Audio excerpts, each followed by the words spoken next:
नमस्कार, प्रणाम। और आप लोगों का चरण स्पर्श, गुरुजनों लोगों को चरण स्पर्श। और आज आपको इस चैनल के माध्यम से मैं थोड़ा सी आयुर्वेद के बारे में जानकारी देना चाहता हूँ, या उसके जो मूल में क्या है वो बताना चाहता हूँ, क्योंकि काफ़ी टाइम से मैं इसके ऊपर काम कर रहा हूँ और मैंने 2-3 बार कोशिश करी कि आप लोगों को पता होना चाहिए। और जितने भी हमारे युवा वर्ग हैं, खास तौर से उन्हें इस बारे में पता होना चाहिए आयुर्वेद, क्योंकि आयुर्वेद का नाम इतना चल रहा है। आयुर्वेद यूट्यूब पे, आयुर्वेद फेसबुक में, आयुर्वेद रियल लाइफ में, आयुर्वेद डॉक्टर में अगर कोई किसी को प्रॉब्लम है तो आयुर्वेदिक दवाई लीजिए। बट आयुर्वेद है क्या? तो मैं इसका सिद्धांत रूप मैं जहाँ तक समझता हूँ, मेरी अपनी थोड़ी है, अपनी अपने समझ के हिसाब से बताता हूँ, जो मैंने अध्ययन किया उसके हिसाब से। बाकी हो सकता है किसी से मेल खाए, किसी की थोड़ी से मेल ना खाए, तो उसका अपना सिद्धांत है। तो मैं आप लोगों को आयुर्वेद बता दूंगा। आयुर्वेद है क्या? जो ऐसा ज्ञान या ऐसी आज्ञा या ऐसा तरीका जिसकी वजह से हम अपने आयु को बढ़ा सकते हैं, उसे आयुर्वेद कहते हैं। या वो पद्धति जिसके वजह से हमें अपने आयु को बढ़ाने में मदद मिलती है, वो आयुर्वेद कहलाता है। आयुर्वेद का मतलब आयु के लिए लिखा गया ज्ञान। तो आप समझ गए होंगे आयुर्वेद क्या है। अब इसके लिए मैं आपको ये बता दूं, आयुर्वेद ये नहीं कहती कि आप कभी भी आयुर्वेदिक दवाइयाँ लीजिए या कोई भी आप चिकित्सा कराइए। आयुर्वेद का कहना है कि आप मेरे नियमों का पालन करें, जो मैंने बताया है या जो पुस्तकों में लिखा गया है या जो आपको बताया जा रहा है उसका दिनचर्या में शामिल करिए। आप कभी बीमार होंगे ही नहीं, और हो गए तो आपको कभी दवा की जरूरत नहीं पड़ेगी। आप खुद अपने घर में अपने आप उसका इलाज कर सकते हैं। तो इसलिए आयुर्वेद बहुत ही विस्तृत है। इसके लिए तो हमारा टाइम भी बहुत कम पड़ेगा। लेकिन जैसा मैं बता रहा हूँ कि आप आयुर्वेद का मानना है कि हम अपने खान पान में सही रखें तो हम संतुलन में रहेंगे, तो अपने शरीर का स्वास्थ्य ठीक रहेगा।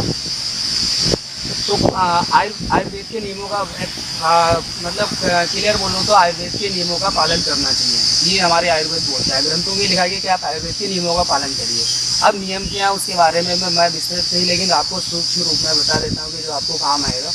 जैसे कि आपको पता है कि हमारे यहाँ हमारा शरीर जो त्रिदोषक है, यानी त्रिदोषक मतलब कब बात थी, इन तीनों दोष से ही काम करता है, और इनके सिवा कोई भी चौथा कारण नहीं है जो कि हमारे शरीर को स्वस्थ होने के लिए जिम्मेदार हो, मतलब बीमार करने के लिए जिम्मेदार हो। तो ऐसा नहीं कह सकता कि कब नहीं बनना चाहिए, पित्त नहीं बनना चाहिए या बात नहीं होना चाहिए। शरीर में तीन होना चाहिए, लेकिन तीनों सामने में होना चाहिए।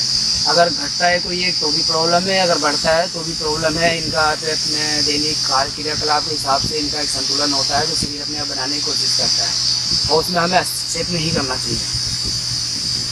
तो आपको इनके दोष के बारे में पता चल गया। अब दोष कहाँ से उत्पन्न होते हैं तो आपको बता दूँ। दोष रस रस रस जो जो जो हमारे यहाँ 7 धातुएं हैं, जो 7 धातुएं हैं जिन्हें हम बोलते हैं, उनमें शब्द धातुओं की वजह से ये सारा दोष हम पे धातु जैसा हम देखते हैं उस सिद्धांत पे ही कार्य करता है। तो आपने देखा होगा कि जो धातु होती है वो मैग्नीशियम, कॉपर, सल्फेट नहीं, यहाँ पे जो सब धातु हमारे शरीर में हैं और जो कि आयुर्वेद ने बताया है। तो इस सब धातु के बारे में बता दूँ कि सबसे पहले रस। रस क्या है कि रस बोले तो हमारे पे जो हम भोजन खाते हैं तो पचता है पेट में, एक रस बनता है, उसका घोल बनता है, उसमें से रस होता है। चूसक उसे चूस लेते हैं जो हम आसे होते हैं। चूसने के बाद उसे आगे फॉरवर्ड करते हैं, उससे आगे उससे आगे उससे आगे जाता है, हमें एनर्जी मिलती है और हम हमारा सारा शरीर स्वस्थ रहता है। तो सबसे पहला जो हमारी धातु है रस। रस के बाद आता है रक्त। रक्त मतलब खून, जो कि हमारी रक्षा प्रणाली का कार्य करता है और रक्षा करता है हमारे शरीर को। और रक्त के बाद आता है मांस। मांस का काम है कि हमारे हड्डियों को, मांसपेशियों को बांधे रखना और उसको रोके रखना, हड्डियों के ढांचा को संभालना। इसके बाद आता है मेद। मेद बोले तो मेद आप सोचोगे मेद क्या सब है, तो मेद जिसे हम चर्बी बोल सकते हैं आज की भाषा में। तो इस चर्बी का काम क्या होता है कि हड्डियों को आघात से रोकना या हमारे जो नाजुक अंग है उनको रोकना। तो आपने देखा कि हम गिरते हैं, हड्डियाँ टूटती हैं, और ये ऐसा काम करता है कि उसे टूटने से रोकता है। तो इसके मेद का होना भी हमारे लिए बहुत ज़रूरी है शरीर में। तो इनको रोकने का काम कार्य करता है, हमारे शरीर को आघात से बचाता है। इसी प्रकार होता है अस्थि। अस्थि को पता ही है आपको कि ढांचा हमारे शरीर का बनाता है। ढांचा बन गया, और हड्डी भी हमें पता ही खोखली होती है, तो हड्डी को भी कुछ चाहिए होता है सपोर्ट। तो हड्डी के अंदर मज्जा होता है जो द्रव्य रूप में भरा था, ठोस और तरल भी होता है, लिक्विड होता है, मतलब गाढ़ा गाढ़ा जो मज्जा होता है भरा होता है। या आप उसके बाद आप देखेंगे इस मज्जा से हमारा शुक्र बनता है। जो शुक्र होता है वो अंतिम धातु है और सब धातु बोली गई है। और इसके बारे में आपको रिपीट कर दूँ कि रस, रक्त, मांस, मेद, अस्थि, मज्जा और शुक्र, ये 7 धातु हमारे शरीर में, और 7 धातु अगर पूछते हैं तो सही है। और धातु के बारे में कहा गया कि एक दूसरे को भोजन, एक दूसरे को खाकर ही जीव देती है, यानी रस को रक्त खाती है, रक्त को मांस खाता है, मांस को मेद खाता है, मेद को अस्थि खाता है, अस्थि को मज्जा, मज्जा को शुक्र। तो इसीलिए हमें बोला गया कि अगर इनमें से कोई भी एक भी डिसबैलेंस होती है तो हमारा शरीर अस्वस्थ हो जाता है, या कमजोरी आ गई, या बीमारी उत्पन्न होती है। तो आप ये सोच रहे हो कि सब धातुओं को हमें कंट्रोल कहाँ होता है, कैसे बनता है। तो आपको बता दूं कि हमारे यहाँ 6 रस को बताऊंगा। मधुर मतलब मीठा, यानी कि गुड़ हो गया, शहद हो गया, और हमारा फल हो गए, आम हो गए, और जो भी मीठे फल होते हैं ये सब इसमें मीठे में आ जाएंगे, तो आप ले सकते हैं। शक्कर हो गया। इसी प्रकार दूसरा होता है अम्ल। अम्ल का मतलब कि खट्टा। तो खट्टे में आपको बता दूं, खट्टे में जैसे नींबू हो गया, मौसमी हो गया, संतरे हो गया, ये सब हमारे खट्टे में आएंगे। आम भी खट्टा मीठा दोनों में आता है। तो इसी प्रकार खट्टा हो गया। इसके बाद हम लेते हैं तीसरा हमारा रस होता है लवण। लवण मतलब नमकीन, यानी कि जो नमक हो, जैसा सेंधा नमक हो गया होगा, तो सेंधा नमक है, और इस तरह के जो भी हमारे लवण होते हैं वो सारे सेंधा नमक या जो 6 नमक है हमारे, सब ये हमारे नमकीन में आते हैं। इनकी भी शरीर को जरूरत होती है रस को। तो इसी के अगले चौथा हुआ तिक्त। तिक्त मतलब हम बोलेंगे तो कड़वा। कड़वे से मतलब संजीवनी, जो कि हमारे मुंह को बहुत अजीब सा लगे। कड़वा जिसमें करेला बोल सकते हैं, नीम बोल आ सकता है, गिलोय है, घृत कुमारी है, तो ये सब कड़वे वर्ग में आते हैं। और इसके बाद पाँचवा जो आता है हमारे पे ऊष्ण आता है। ऊष्ण मतलब कि जो जलन पैदा करे, यानी कि जलन, मुंह से आवाज़ निकलती है करके, या जैसे मिर्च हो गया, तीतली हो गया, काली मिर्च हो गया, तो ये सब ऊष्ण में आएंगे। और ये सब हमारे ऊष्ण जो रस है उसको बढ़ाते हैं। इसी प्रकार लास्ट में आता है हमारा छठा कसेला, जिसे कसाई या कसेला बोलेंगे। कसेले का लोग बहुत कम सेवन करते हैं, कड़वे का बहुत कम सेवन करते हैं, इसीलिए हमारा रस जो है डिसबैलेंस रहता है। तो आपको पहले कसाई में बता दूं, जैसे आंवला हो गया, धनिया पाउडर हो गया, अरहर हो गया, मेथी हो गया, ये सब कसेले में आते हैं और उनको लेना चाहिए। तो यहाँ कुछ चीज़ें जो कसेले और कड़वे में भी आ जाएंगी, मीठे और खट्टे में भी आ जाएंगी। तो कुछ फल होते हैं जो दोनों तीनों गुण रखते हैं। तो ऐसा कुछ नहीं है कि आप जो मैंने बोल दिया तो उसी पर्पज से लेंगे, लेकिन मैक्सिमम वो कुछ में चीज़ पाया जाता है। तो आपको मैंने बताया कि जैसे कि हमारे रस से वो धातुएं थी, वो सातों धातुएं रस से पुष्ट होती हैं। अब रस आपके हाथ में जैसा खाओगे वैसा ही रस उत्पन्न होगा, और रस जैसा उत्पन्न होगा वैसे ही आपका रक्त बनेगा। जैसा रक्त उत्पन्न होगा वैसी मांस, मांस से वैसी मेद, मेद से अस्थि, अस्थि से मज्जा और शुक्र। तो आप अगर सात्विक भोजन करते हैं तो इसका असर पड़ता है, अगर आप राक्षसी भोजन करते हैं तो भी आपके शरीर का असर पड़ता है। इसीलिए बोला गया कि आदमी को शुद्ध साफ खाना खाना चाहिए और नियमित रूप से खाना चाहिए। तो इन मैंने 3 चीज़ों के बारे में बताया आपको। तो यही आयुर्वेद का मूल मंत्र है। बाकी सारी इन्हीं पे डिपेंड करती हैं, सारी बीमारियां इन्हीं के घटने बढ़ने से पैदा होती हैं। और यहाँ पे एक चीज़ बता दूँ कि इनके फिर और विस्तृत जानकारी की जरूरत पड़ती है और फल जाता है। अभी जैसे मैंने बताया मीठा, खट्टा और नमकीन, ये 3 स्वाद तो ऐसे हैं जो कि वायु का नाश करते हैं। यानी गुड़, नींबू, सेंधा नमक, ये सब चीज़ें जो है खाएंगे तो इससे आपका वायु रोग नहीं होगा, जो गठिया वायु होता है कम होगा। और दूसरा जैसे गिलोय है, मिर्ची और काली मिर्च वगैरह, ये सब वायु को बढ़ाने वाली होती है। तो इनको वायु का बढ़ाने का मतलब कि वायु को बढ़ा देती हैं और उसको बाहर भी कर देती हैं। तो इन चीज़ों से होता है और हम सही रह जाते हैं। तो इनका ये भी है कि एक धातु अगर पुष्ट होती है तो दूसरी का असर उसमें पड़ता है। तो सारी धातु हमारी पुष्ट होनी चाहिए, सामने में होनी चाहिए।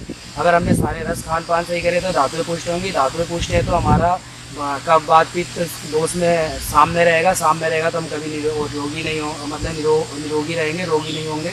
और एक चीज़ यहाँ पे मैं आपको सब कुछ क्लियर बता दूँ कि हमारा शरीर भी एक मशीन है, एक इंजन की तरह। हमारे यहाँ भी चक्र लगे हुए हैं, मोटरें लगी हुई हमारे शरीर में, जिससे सब वो चक्र बोला जाता है, आपको पता ही है। तो उस बारे में मैं ज़्यादा डिटेल नहीं करूँगा, लेकिन हम लोग करते ही क्या, जैसे हम मान लीजिए कार है, मोटरसाइकिल है, बस है, ट्रक है, तो उन्हें भी ऊर्जा की जरूरत पड़ती है। हमारे भी शरीर को ऊर्जा की जरूरत पड़ती है। हम लोग भोजन करते हैं, वही ऊर्जा में परिवर्तित होता है। उसमें हम डीजल, पेट्रोल और जो भी फ्यूल डालते हैं, CNG जो भी हमने डालना है, गैस डालना है, तो वो उसे ऊर्जा मिलती है, वो कार्य करता है। इसमें हमारा शरीर कार्य करता है। कार्य के लिए हमें ऊर्जा भोजन से मिलती है। तो हम जैसा भोजन करेंगे वैसी ऊर्जा मिलेगी, जाहिर सी बात है, और शरीर का विकास भी वैसे ही होगा। लेकिन हम क्या करते हैं, आपने देखा होगा कि हम अगर डीजल गाड़ी तो उसमें पेट्रोल डालते हैं, कभी नहीं डालते हैं। लेकिन अगर मनुष्य क्या है, उसने कुछ नहीं सोचना है कि मुझे अपने गले से नीचे क्या उतारना, उन्हें सब कुछ खाना है। चाहे वो मीट होते तड़ने ले लें आप, या सात्विक भोजन ले लें, तामसी भोजन ले लें, या राक्षसी भोजन ले लें, उसे सब खाना है। चलो ये तो भोजन की बात हुई, लेकिन इसका तरीका भी इतना बेढंगा है कि पूछो मैं, कब क्या खाना है कोई पता नहीं है। आप खुद सोचिए, अगर हमारे पे बाय कोई कार है उसमें लुब्रिकेंट की कमी हो जाए तो क्या उसमें गियर ऑयल अलग होता है, इंजन ऑयल अलग होता है, पेट्रोल का तो पेट्रोल डालेंगे, डीजल का तो डीजल डालेंगे, ब्रेक ऑयल है तो अलग ऑयल होगा। लेकिन हम शरीर में क्या इन चीज़ों को ध्यान देते हैं कि हमारा कफ बढ़ रहा है तो क्या खाना चाहिए, पित्त बढ़ रहा है तो उसके लिए क्या खाएं, अगर बात बढ़ रहा है तो क्या खाएं, कोई ध्यान नहीं देता है। तो मैं आप लोगों से रिक्वेस्ट है कि आप भी अपने शरीर को एक इंजन से तुलना करिए, देखिए कि मैं क्या जो अंदर डाल रहा हूँ वो सही है या गलत है। उससे मेरे इंजन की एफिशिएंसी बढ़ेगी या घटेगी, मेरे शरीर के जो सप्त चक्र हैं वो डाउन होंगे या कैसे होंगे। चक्र का मतलब ही मोटर हुआ, हमारा शरीर भी मोटरों से ही चल रहा है। आपको बता दूँ, जैसे मोटर किसी कन्वेयर को चलाते हैं तो हमारा शरीर एक चेन है और चेन के थ्रू में मोटर उसको प्रोवाइड कर रहा है। जैसे सप्त चक्र हैं, मूलाधार चक्र और ये चक्र सात चक्र सातवां होता है, बीच में भी हमारे हैं जो चक्र 5। आपको मैं इसके बारे में डिटेल नहीं बता पाऊँगा, तो ना ही मैं उचित समझता हूँ। तो वो भी इसी पे काम करते हैं, इसी थोड़ी पे काम करते हैं, हमारे शरीर को देख के इंजन बनाए गए हैं। तो आप लोग खाइए। एक चीज़ और आप लोगों से रिक्वेस्ट है कि शादी ब्याह में जाते हैं, मैं पहले ही बोल चुका, तो आप लोग वहाँ पे भांति भांति के पकवान या भोजन बने होते हैं तो आप वो खाइए जो आपको पसंद है। अब आप व्यक्ति क्या करता है, वहाँ पे कुछ छोड़ता भी नहीं है, सब खा लेता है। अरे आपको चावल अच्छे चावल खाइए, आपको जो चीज़ अच्छी है वो खाइए। वहाँ पे उसने ठंडा भी खाना है, मीठा भी खाना है, खट्टा भी खाना है, कड़वा भी खाना है, ऊपर से कभी आइसक्रीम लेगा, थोड़ी देर गुलाब जामुन ले लेगा, थोड़ी देर चाउमीन, अरे मेरी मैगी रह गई वो भी ले लो। फिर थोड़ी देर में उसने देखा कि अरे मैंने तो मूंग का दाल ले लिया, वो ले लो, अरे दूध रह गया, अरे दही बड़ा रह गया, जितनी भी आइटम होगी सब ने चखना है। तो शरीर में सोचो कि शरीर अंदर जाके डिसाइड ही नहीं कर पाता है कि मुझे क्या करना है, किसको पचाना है, क्या करना है। सारे रस सब डिस्टर्ब हो जाते हैं। कोई आता है हम लोग को पचाने, जब तक वहाँ से छाली निकल प्रवाहित हो जाता है, आंखों में आ जाता है, क्या करेगा शरीर बताइए। तो उस दौरान हमारा खाना पक्का नहीं पचना है, गैस बननी है, सिर दर्द होना है, पेट दर्द होना है।